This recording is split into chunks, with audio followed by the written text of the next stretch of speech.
जय हिंद दोस्तों, खुशखबरी आ गई है भाई। बढ़िया सा लिस्टिंग हो रहा है। अभी प्राइस एडजस्ट हो गया है 45 रुपए पे, समझ सकते हो आप लोग। जहां पे जीएमपी इसका ट्रेड कर रहा था, यहाँ पे 13 रुपए के आसपास और 23 रुपए के प्राइस पे बता रहा था। 46 रुपए के आसपास, सॉरी 36 रुपए के आसपास इसका जो है जीएमपी बता रहा था कि लिस्टिंग होने की संभावना है। 36 रुपए, ध्यान दीजिएगा। 36 रुपए के बजाय और परसेंटेज वाइज बता रहा था लगभग 57% के आसपास, और लोड साइज के हिसाब से बता रहा था 7,860 रुपए का प्रीमियम पर लोड के हिसाब से यहाँ पे चल रहा था, जो कि आप लोग देख सकते हो। लेकिन अभी प्राइस जो जहाँ पे एडजस्ट किया है वो कहाँ पे एडजस्ट किया है, यहाँ पे देख सकते हो। 45 रुपए पर इक्विटी शेयर के हिसाब से यहाँ पे प्राइस एडजस्ट हुआ है। लगभग लगभग 95% की बढ़त के साथ जीएमपी 13 रुपए का ट्रेड कर रहा है, और यहाँ पे 22 पॉइंट की लिस्टिंग यहाँ पे हम लोगों को देखने के लिए मिल रही है ऊपर के साइड में। मतलब 13 जीएमपी जो हम लोग कह रहे थे ना, एक तरीके से कह लीजिए कि 12 जीएमपी यहाँ पे, इसको एक तरीके से आप लोग कह सकते हो। उसके बावजूद यहाँ पे देखेंगे मार्केट ½ % डाउन है। कहीं मार्केट पॉजिटिव होता तो हो सकता था उसका भी असर देखने के लिए मिलता, क्योंकि मार्केट निगेटिव रहता है तो जिन स्टॉक में 10% की तेजी आनी होती है उसमें 5% की ही तेजी आती है मार्केट की वजह से। कई सारे स्टॉक में, कोई स्टॉक में अगर पॉजिटिव खबर है, बढ़िया सी ऑर्डर मिला है, बढ़िया से कोई न्यूज है, और उस स्टॉक में 10% की तेजी होनी चाहिए थी, मतलब इस तरीके से समझ लीजिए। लेकिन अगर मार्केट उस दिन 1% डाउन है तो 10% की बजाय 5% मतलब तेजी दिखा पाता है शेयर, क्योंकि तेजी जो है वो मंदी में थोड़ी सी खो जाती है, ठीक है ना।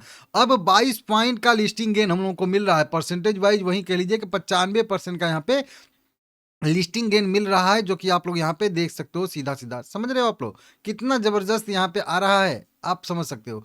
अच्छा खासा यहाँ पे एडजस्टमेंट हुआ है भाई इसका। 45 रुपए पे अभी भी बायर कम नहीं है, बायर 75% है, और सेलर केवल देखेंगे यहाँ पे तो 30, 24, 25% ही है। मतलब क्वांटिटी के हिसाब से बात करेंगे तो अभी भी 3 crore equity share buying side में लगा हुआ है, और सेलिंग साइड में केवल 1 करोड़ इक्विटी शेयर लगा हुआ है। मतलब आप समझ सकते हो कि कितना हाइप है। और यही चीज मैं आप लोगों को पिछले 2 दिन से लिस्टिंग स्ट्रेटजी में बता रहा था, समझा रहा था कि जिन जिन लोगों को यहाँ पे जो है जो सब्सक्रिप्शन यहाँ पे लगा था, कहाँ गायब है?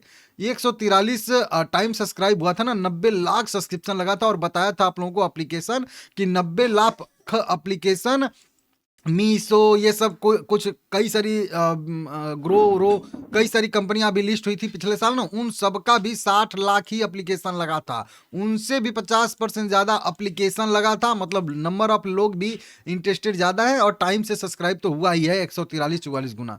तो ये जो लोगों को क्यूआईबी कैटेगरी में, एचएनआई कैटेगरी में नहीं मिला था, या रिटेल कैटेगरी में भी नहीं मिला था, शेयर होल्डर कैटेगरी में बहुत सारे लोगों को नहीं मिला था ना, वो लोग डिमांड वहां से जनरेट होती ही होती है। क्योंकि बहुत सारे लोग तो लिस्टिंग गेन के लिए केवल आईपीओ में लगाते हैं, लेकिन बहुत सारे लोग जो है वो पोर्टफोलियो में रखने के लिए भी लगाते हैं। उनको पोर्टफोलियो में चाहिए ये शेयर, तो अब चाहिए तो चाहिए, ठीक है ना, चाहे कम चाहिए या ज़्यादा चाहिए, ठीक है ना।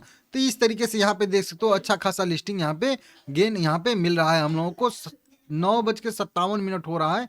3 मिनट के बाद इसकी ट्रेडिंग जो है वो शुरू हो जाएगी, और इसीलिए मैं सोचा कि आप लोगों को पहले ही अपडेट दे दूं। अब इसमें करना क्या है, कुछ भी पूछना नहीं है। जो मैं 2 दिन से आप लोगों को अपनी स्ट्रेटजी बता रहा हूँ वही वाली स्ट्रेटजी रहेगी। अगर आपने इस लिस्टिंग गेन को देखते हुए, जीएमपी को देखते हुए लिस्टिंग गेन के लिए अप्लाई किया था, तो आपको कुछ सोचना समझना है ही नहीं।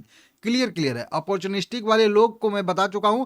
अगर आपको पैसे की ज़रूरत है अगले आईपीओ में लगाने के लिए, नहीं है एकदम बिल्कुल, ठीक है ना, तो फिर आप जो है वहीं, मतलब अब तो हम लोगों को अच्छा खासा और मिल रहा है। यहाँ पे देखेंगे लगभग 95% के प्रीमियम पे लिस्ट हो रहा है, तो मतलब आधे क्वांटिटी भी, अगर आप लोग 300 क्वांटिटी भी अपना बेच दोगे तो भी आपका जो है 15,000 जो वो है वो निकल जाएगा, और फिर आपका जो है 14,000 के आसपास के, 15,000 के आसपास के शेयर आपके पास पोर्टफोलियो में भी होल्ड हो जाएंगे। समझ रहे हो आप लोग इसका? क्योंकि अभी जो आपको 600 इक्विटी शेयर जो मतलब दिया गया है, उनकी वैल्यू जो है अभी के हिसाब से लगभग 29-30 हज़ार करोड़ रुपए के, सॉरी 29-30 हज़ार मतलब रुपए के आसपास आ रही है। तो उसमें से आधा क्वांटिटी भी अगर आप बेच दोगे ना, 310 305 भी ना, तो आपका जितना आपने आईपीओ में लगाया है उतना आपका जो है यहाँ पे निकल जाएगा। हालांकि लोड साइज का इसका क्या प्राइस था भाई टोटल, देख लेते हैं यहाँ पे, नहीं तो फिर गलत बोल दूंगा, ठीक है ना। हाँ, यहाँ पे 13,800 रुपया जो आपने लगाया है एक लोट पे, तो 13 दूना 26, मतलब मान के चलिए कि 25,000 के आसपास इस टोटल एक लोट का इसका भी वैल्यू ट्रेड करा है। तो उसमें से आधा 300 क्वांटिटी भी आप लोग बेच दोगे तो आपका 13,500 रुपया जो है वो निकल जाएगा। 310 315 क्वांटिटी आप बेचोगे तो वही अपना पैसा आप छुड़ा सकते हो, और बाकी जो क्वांटिटी रहेगा आपके पास 295 या 290, उसको आप बिंदास जो है लॉन्ग टर्म के लिए होल्ड कर सकते हो। अगर आप लॉन्ग टर्म के नजरिए से ही अप्लाई किए थे तो भी मैं बोलूंगा कि कुछ थोड़ा सा प्रॉफिट बुकिंग आप लोग कर सकते हो। हालांकि नॉर्मल सरकारी कंपनियों में ये देखा जाता है, और ये मैं कई बार नोटिस किया हूं कि जब भी जैसे आईआरसीटीसी सबसे पहले उस समय मेरे हिसाब से जब मैं नया नया आया था तब आईआरसीटीसी लिस्ट हुआ था, उससे पहले भी कई से आईआरएफसी लिस्ट हुआ था, कई सारी कंपनियां लिस्ट हुई थी। अभी हाल फिलहाल में, अभी हाल फिलहाल तो नहीं, 1 साल कह लीजिए, 1 डेढ़ 2 साल के पहले इरेडा लिस्ट हुआ था। तो ये कई सारी कंपनियां जब लिस्ट होती हैं तो उनमें जो है लिस्टिंग के बाद भी मोमेंटम देखने के लिए मिलता है। ये तो केवल प्रॉफिट बुकिंग है, लिस्टिंग गेन का ये जो है असर है, और इसीलिए मैं बोल रहा था आप लोगों को कि लिस्टिंग गेन जिसको चाहिए वो ले सकता है। ठीक है ना। वीडियो पसंद आया है लाइक करिएगा सभी लोग।